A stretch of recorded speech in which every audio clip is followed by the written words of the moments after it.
What happened to the peace plan? What's next? Stephen Yates is the former deputy assistant to the vice president for national security affairs. He joins us live. Mr. Yates, always great to see you. So special UN envoy Annan now admitting his plan failed, efforts to find a peaceful solution not succeeding whatsoever. That's not terribly surprising to you, is it, given the obstructive actions of Iran and China and Russia?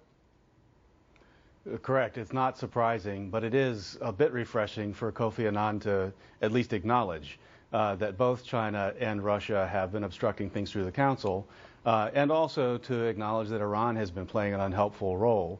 I don't know what he means by proposing that Iran ought to be part of the solution or how one might bring that about, but Kofi Annan does admit that his plan so far has not got past point one, which was a ceasefire that has never held. At a conference in Paris yesterday, Secretary of State Hillary Clinton said, and I'm quoting here, Russia and China should pay a price for helping Bashar al-Assad stay in office. What does that mean?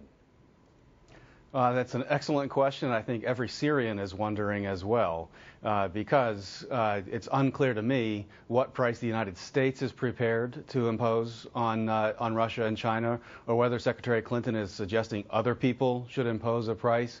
But clearly to date, neither China nor Russia has paid a price for resisting efforts really across the broader Arab Spring, but especially in the Syria conflict.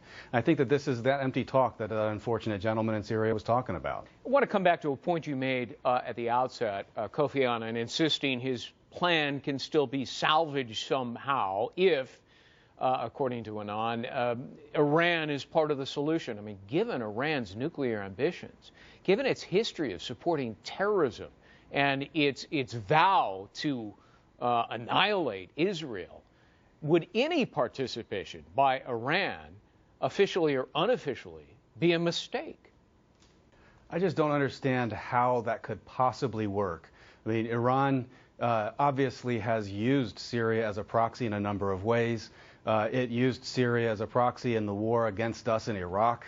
It has been a proxy in the war of extending terrorism beyond its borders. And so it's just exceedingly unlikely to conceive of a way that that actually leads to a solution. I mean, really, we need to start maybe thinking of ways to put meat on the words that Secretary Clinton has put forward of what prices will these other players pay. I mean, to date, we've had a lot of talk, and maybe Secretary Clinton might want to think of stopping the endless Friends of Syria talks unless we're going to actually take action that supports the rebels in doing what President Obama called for, and that's making Assad go. And I'll get to that in just a moment. But the high-level defection from Assad's inner circle, the first one that's really meaningful, took place days ago when the former brigadier in his presidential guard, close friend of Assad's, fled to Turkey. I think he's now in France. Might his desertion presage others as momentum grows against Assad?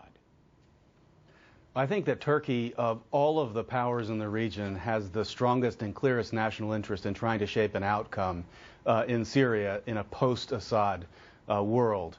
The clear question that I have, and I think any other serious observer of the situation has, is what is the United States prepared to do to encourage others to move forward and shape this outcome? In Libya, our State Department maintained an embargo on people who wanted to try to help the rebels, even after the president called for Gaddafi to go. Is there a similar obstacle to allies in trying to intervene to help the rebels in Syria shape their outcome?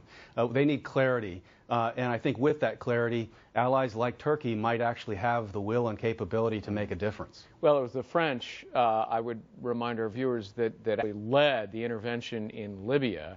It was said that the United States followed.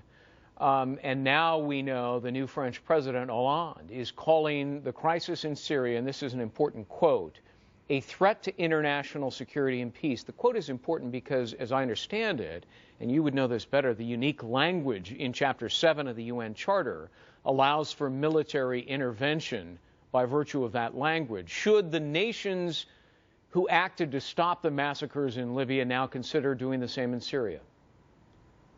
One would think that Syria is an even greater and clearer national security challenge to more of our allies than the situation in Libya was.